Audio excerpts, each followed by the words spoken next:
Friends, आज हम पढ़ने जा रहे हैं थर्मल इंजीनियरिंग जो सब्जेक्ट हमारे पास। इसका जो टॉपिक है वो है हमारे पास लॉ ऑफ थर्मोडायनामिक्स। इसमें हम थर्मोडायनामिक्स के कुछ नियम पढ़ेंगे। लॉ ऑफ थर्मोडायनामिक्स में हम जब पढ़ते हैं तो हमारे पास सबसे पहले हम जानेंगे लॉ ऑफ थर्मोडायनामिक्स क्या होता है। इसमें थर्मोडायनामिक्स जो लॉ होते हैं इसके अंदर तीन लॉ आते हैं थर्मोडायनामिक्स के। एक होता है जीरोथ लॉ ऑफ थर्मोडायनामिक्स, दूसरा होता है फर्स्ट लॉ ऑफ थर्मोडायनामिक्स, तीसरा होता है सेकंड लॉ ऑफ थर्मोडायनामिक्स। इसमें हमको जो पढ़ना है थर्मोडायनामिक्स के नियम में लॉ ऑफ थर्मोडायनामिक्स तीन लॉ पढ़ना है। एक जीरोथ लॉ ऑफ थर्मोडायनामिक्स, दूसरा फर्स्ट लॉ ऑफ थर्मोडायनामिक्स, तीसरा पढ़ना सेकंड लॉ ऑफ थर्मोडायनामिक्स। इसको हम डिस्कस करेंगे। जीरोथ लॉ ऑफ थर्मोडायनामिक्स जो होता है ये इस नियम के अनुसार अगर देखा जाए तो इस नियम के अनुसार ये कहा जाता है जब दो सिस्टम थर्मल इक्विलिब्रियम कंडीशन में होते हैं तो उसमें हमारे पास बाकी के जो दो सिस्टम होंगे वो भी थर्मल इक्विलिब्रियम कंडीशन में होंगे। जैसा कि इसमें लिखा हुआ है, this law states when two systems are each in thermal equilibrium with a third system when then the two systems are also in thermal equilibrium with one another। यह नियम यह कहता है जब दो प्रणालियां एक दूसरे के साथ तापीय संतुलन में होती हैं तो दोनों प्रणालियां एक दूसरे के साथ तापीय संतुलन में भी होगी। इसको हम जीरोथ लॉ ऑफ थर्मोडायनामिक्स बोलते हैं।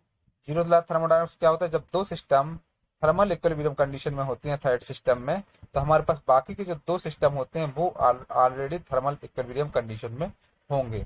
उसी को ही हम zeroth law of thermodynamics. Diagram समझने के लिए डायग्राम में हमारे पास दिया है, एक दिया है सिस्टम ए, सिस्टम बी। सिस्टम ए और सिस्टम बी में हमारे पास और एक दिया सिस्टम सी। सिस्टम ए और सिस्टम सी में हमारे पास एक हमारे पास जा सकता है, सिस्टम बी से सिस्टम सी में जा सकता है। लेकिन सिस्टम ए और बी जो रहेगा आपस में टेम्परेचर और हीट जो रहेगा आपस में आदान प्रदान कर सकता है थर्मल इक्विलिब्रियम। तो हमारे पास अगर हमारे पास सिस्टम ए और सिस्टम बी अगर थर्मल इक्विलिब्रियम कंडीशन में हो तो थर्मल सी ऑलरेडी इसमें थर्मल इक्विलिब्रियम कंडीशन में होगी, क्योंकि ये कांटेक्ट पॉइंट उसके साथ में अटैच है, तो इसलिए ये हमारे पास इसमें थर्मल इक्विलिब्रियम कंडीशन में होगी। जैसे भी हमारे इसमें लिखा हुआ है, ए और सी जो था हमारे पास वो ऑलरेडी थर्मल इक्विलिब्रियम कंडीशन में था। उसी टाइप से बी और सी भी थर्मल इक्विलिब्रियम कंडीशन में था। इसी टाइप से ए और बी हमेशा ऑलरेडी थर्मल इक्विलिब्रियम कंडीशन में होगा। इस यही जीरोथ लॉ। जब ए और बी आपस में कांटेक्ट हैं थर्मल इक्विलिब्रियम कंडीशन में, तो इसके ए के कांटेक्ट में सी है और बी के कांटेक्ट में भी सी है, तो हमारे पास जो सी सिस्टम होगा ये ऑलरेडी थर्मल इक्विलिब्रियम कंडीशन में होगा। यही थर्मोडायनामिक्स का जीरोथ लॉ कहलाता है। जीरोथ लॉ ऑफ थर्मोडायनामिक्स में ये होता है अगर दो सिस्टम थर्मल इक्विलिब्रियम कंडीशन में होते हैं तो उसके कांटेक्ट में होने वाले सिस्टम भी ऑलरेडी थर्मल इक्विलिब्रियम कंडीशन में होगा। वही जीरोथ लॉ ऑफ थर्मोडायनामिक्स कहलाता है। अब इसमें हम इस डायग्राम से समझेंगे। जैसे हमारे पास सिस्टम ए है, एक सिस्टम बी है।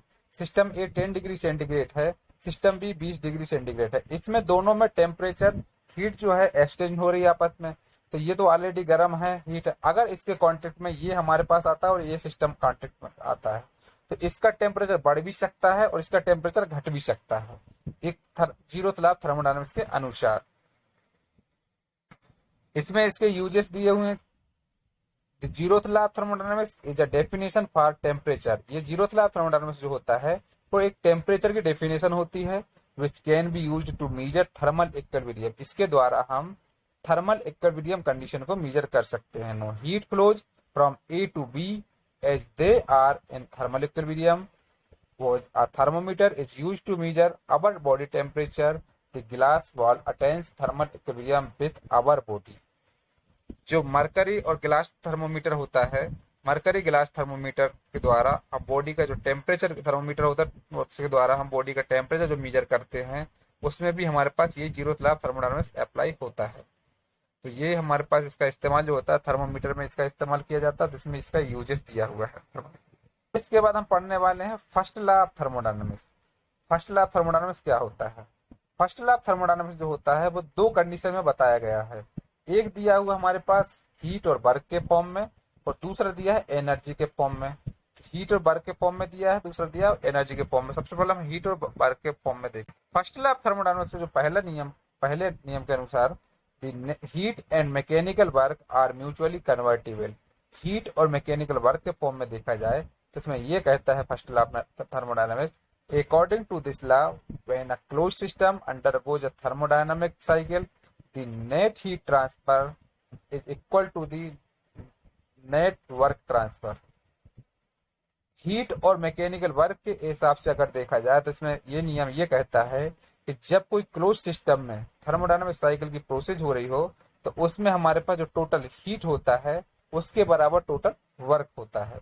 कितना भी टोटल हीट लगेगा उसी टाइप से टोटल वर्क प्रोड्यूस होगा। तो ये हमारे पास इसका फार्मूला होता है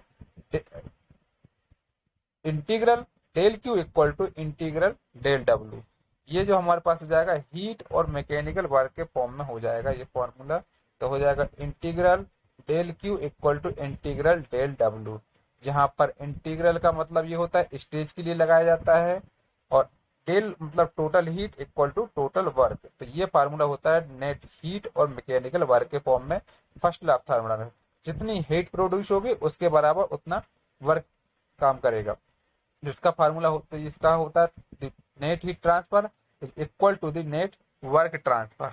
इसके बाद हमारे पास सेकंड कंडीशन के लिए दिया एनर्जी के फॉर्म में। एनर्जी के फॉर्म में ये दिया है the energy can neither be created not destroyed through it can be transformed from one form to another.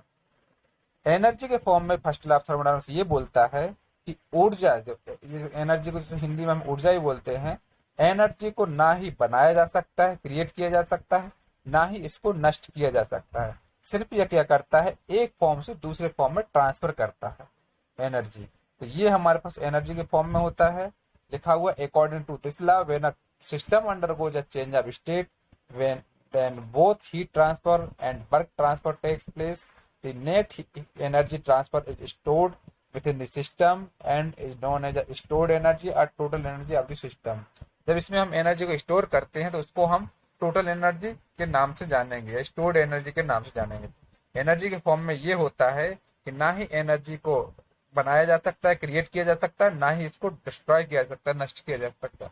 ये सिर्फ क्या करता है, एक फॉर्म से दूसरे फॉर्म में ट्रांसफर होता है। ये होता है फर्स्ट कंडीशन में हीट और वर्क के फॉर्म में। और ये फार्मूला जो होता है सेकंड कंडीशन में होता है एनर्जी के फॉर्म में।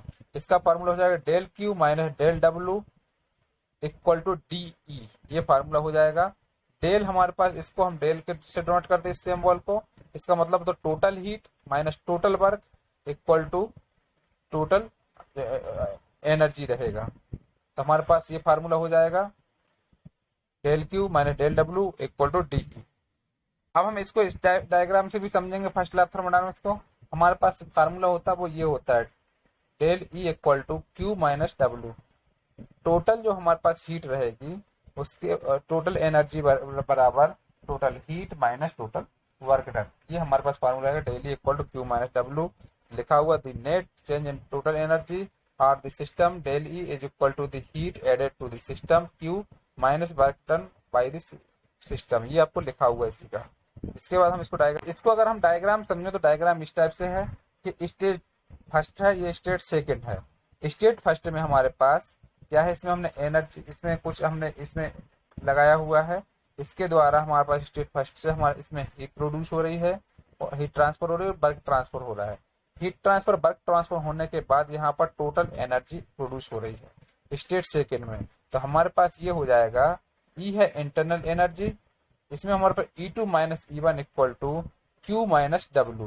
हीट में से वर्क डन को घटा देंगे तो ये हमारे पास टोटल एनर्जी निकल आएगी E2 minus E1 equal to D Q minus W. तो ये कहलाती, इसमें हमारे पास अगर हमारे पास इससे हम इसमें एनर्जी बनाना है तो अगर हीट और वर्क कर देंगे, अगर इसमें पहली बार स्टेज में अगर हमने सब सामान रखने के बाद इसको हीट गर्म कर दिया जाए, हीट ट्रांसफर की जाए और इसमें वर्क ट्रांसफर किया जाए तो क्या होगा, इसमें एनर्जी प्रोड्यूस होगी। तो इसी को हम बोलेंगे इंटरनल एनर्जी। तो E2 minus E1 equal to Q minus W. ये कहलाता है फर्स्ट लॉ ऑफ थर्मोडायनामिक्स। इसको हम इस डायग्राम से भी समझ सकते हैं। हमारे पास ये डायग्राम भी बताया गया है फर्स्ट लॉ ऑफ थर्मोडायनामिक्स के लिए। फर्स्ट लॉ ऑफ थर्मोडायनामिक्स के ये नियम ये बनाया गया है del U equal to minus Q minus W plus food energy. इसमें क्या होता है, हमारे पास जब हम फूड खाना खाते हैं तो खाना ह्यूमन बॉडी में खाना खाने पर इसमें हीट प्रोड्यूस होती है और वर्क प्रोड्यूस होता है। इसके द्वारा एनर्जी जनरेट होता है। तो ये हमारा फर्स्ट लॉ ऑफ थर्मोडायनामिक्स में आ जाएगा, del U equal to total energy equal to minus Q minus W plus food energy और इसमें से हीट और वर्क इसमें से हटेगा। तो ये भी हमारे पास होता है। सेकंड होता है del U equal to stored food energy भी के फॉर्म में भी होता है। इसमें क्या होता है, जैसे हमारे पास पेड़ है, पेड़ में क्या होता है, पौधे में क्या होता है, हीट यहाँ से सूर्य की रोशनी से हीट प्रोड्यूस होती है, तो हीट इन हुआ और हीट आउट हो गया, और इसमें हमारे पास अंदर अंदर एनर्जी प्रोड्यूस होती रहती है। तो ये कहलाता है स्टोर्ड एनर्जी के लिए, ये फर्स्ट लॉ ऑफ थर्मोडायनामिक्स के लिए बताया गया।